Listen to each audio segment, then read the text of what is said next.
হতাশাগ্রস্ত হয়ে বান্দা যখন কাঁদতে থাকে আর ডাকতে থাকে, ইয়া আল্লাহ, ইয়া রহমান, ইয়া রহিম, ইয়া হাইয়ু, ইয়া কাইয়ুম। একটুখানি তাহাজ্জুদে ওঠেন, গভীর রাত্রে ঘরের সবাই যখন ঘুমানো, আপনি তখন উঠুন, উজু করে একা একই রুমের ভিতরে ঢুকে তাহাজ্জুদের নামাজ আদায় করে চোখ বন্ধ করে যদি ডাকতে থাকেন মধুর সুরে, ইয়া আল্লাহু, ইয়া রহমানু, ইয়া রহিমু, ইয়া হাইয়ু, ইয়া কাইয়ুম।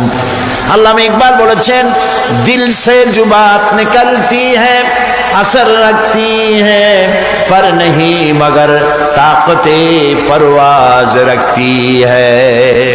দিল থেকে যে কথা উচ্চারিত হয়, মুখের কথা আর মনের কথা ভিন্ন রকম। প্রিয় ভাই, সব মানুষের হায়াত মৌতের কোনো স্থিরতা নাই। আপনারা আমাকে ভালোবাসেন, এর জন্য আমি কৃতজ্ঞ।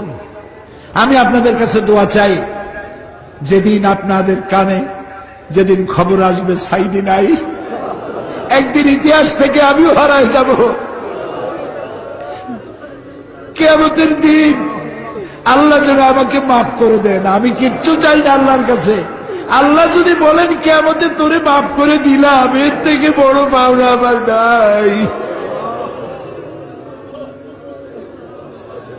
আয় আল্লাহ, এদেশে ইসলামের জন্য কারা রক্ত দেয়? আল্লাহ, এ জমিনে ইসলামের জন্য কারা মার খায়?